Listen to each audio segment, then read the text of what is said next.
they asked who was in charge, and Mom said she was, because she was the only person that was over 18 that was responsible. Right.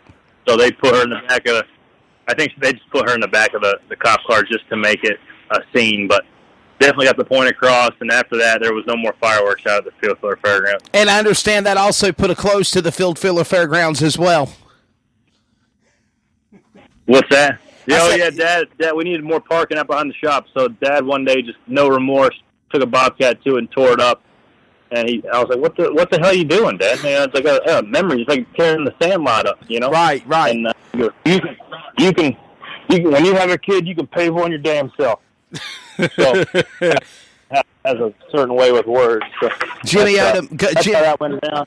There'll be a Field Filler Fairgrounds 2.0. So. I was going to ask that question. Would you make a Field Filler? Yeah. Not yet. I'm a couple. Obviously, I got to have a kid first to pay for one. Then I'm sure we'll all congregate back, and it'll be a good time. You and Casey need to get together. You need to let Randy become the announcer because he can talk. Oh, yeah. Jimmy Odom is commenting in the chat box. A few more minutes with the driver of Corey LaJoie. What kind of advice can you give a youngster starting out in the lower levels of racing with the dream and aspirations of making it into NASCAR? Honestly, the only way to do it anymore is you gotta race as much as you can, as often as you can to get seat time, but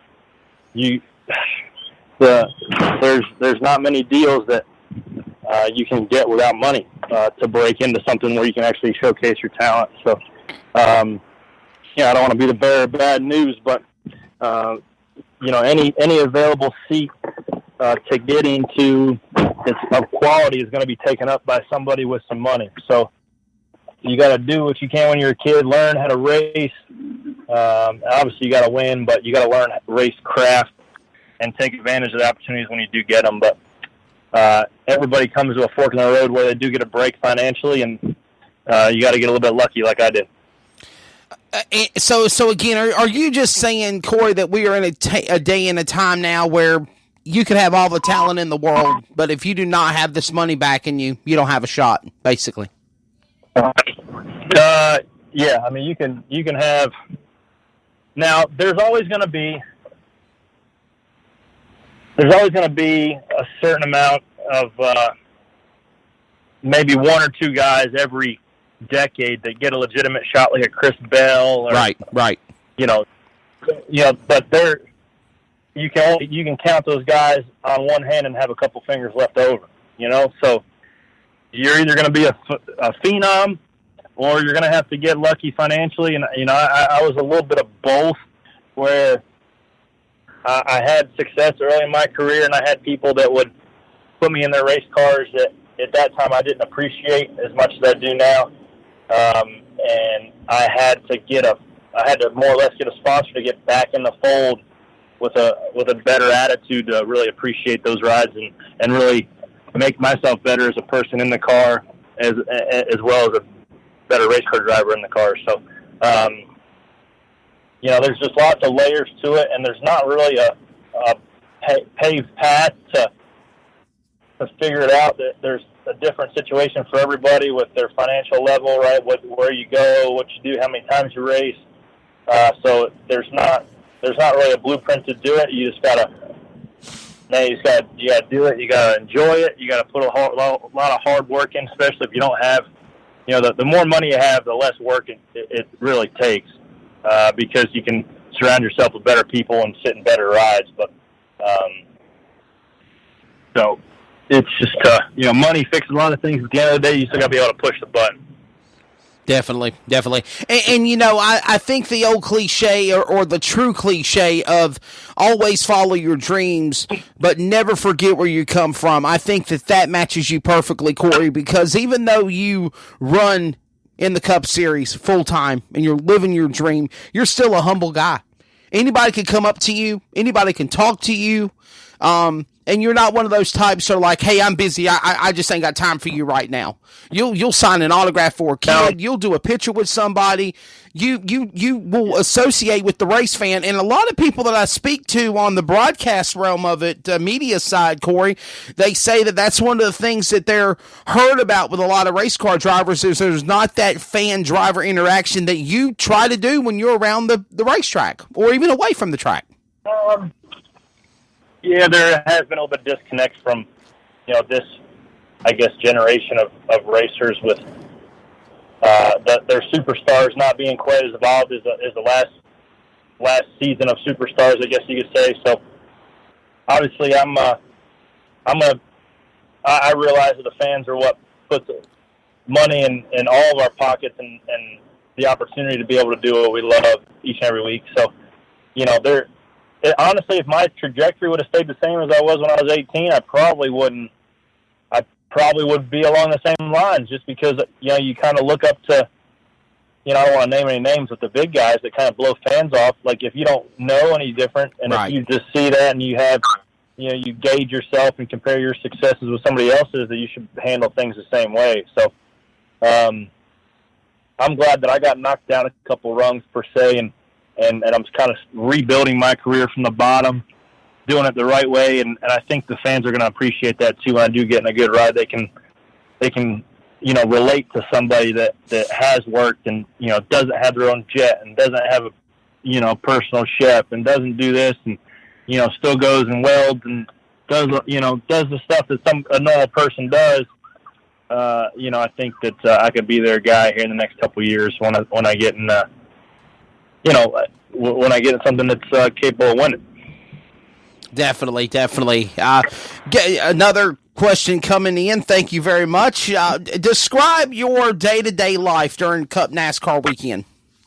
You come in Thursday, plane lands Friday. I think that's the question the fans are asking. How do you do your weekend? It changes a little bit on what time you leave, just by the way the schedule is. But sometimes you leave Thursday afternoon. Sometimes you leave Friday mornings early if the schedule is consolidated in the afternoons. But normally, a normal weekend is Thursday afternoons, and you get there, you get checked. I don't have a bus that I take to every race.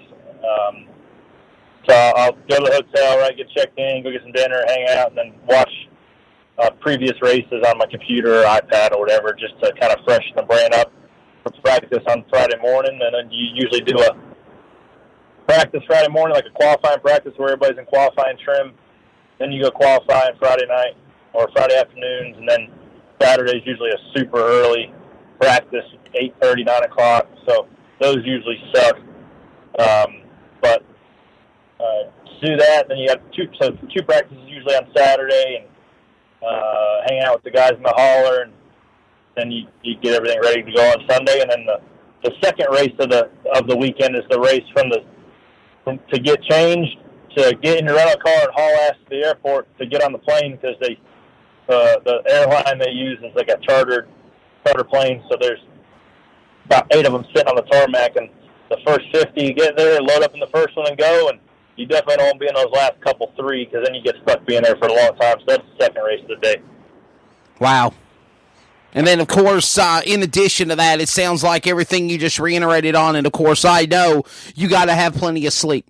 Somewhere around there, you can't, a lot of people, think this lifestyle is all life and luxury and fun and partying and drinking or whatever, but you can't do that when you're running the Cup Series. You've got to really be maintained and focused and, ready. Like you said, you got to be at the track at 7 o'clock in the morning to be on the track at 9 a.m. for your practice. And sometimes the Cup Series cars are on the track at 8 a.m. sometimes for sessions of practice.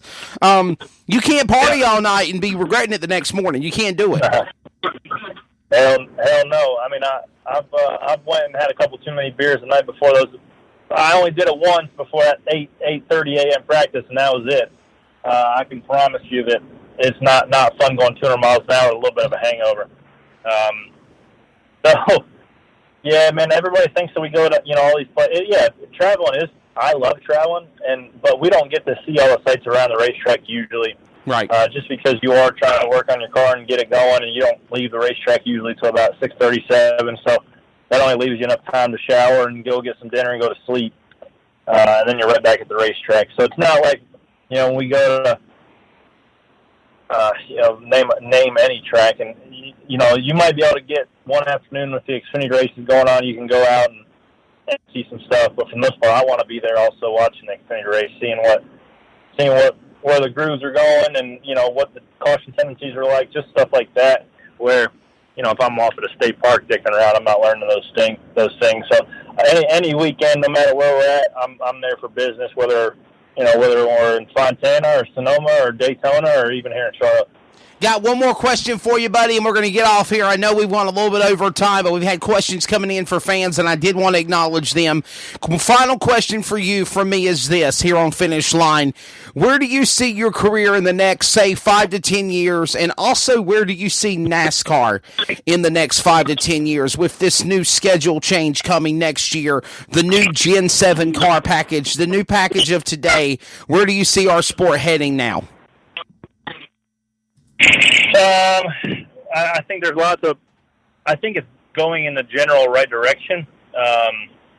So obviously my NASCAR career will be tied pretty much directly to the direction of NASCAR, right? So obviously I hope NASCAR starts, really, getting back on the path that it was in the mid 2000s, which, I don't think you're ever going to create that much buzz and attention like there was back then, just because it was a trendy thing to do. But right now we're seeing a big boost in the Major League Soccer, just because that's the trendy thing to do. It's a new thing. It's cool, right? We're getting some good players. Well, I think it's going to. Obviously, I'm at the racetrack every week, so I see the demographic changing a little bit. It's getting a lot younger, getting my age and even younger. I think it's cool to see the college age groups really embracing NASCAR again. And, I think kids like going to places where they can wear some jorts and a cutoff shirt and a cowboy hat and act like an idiot.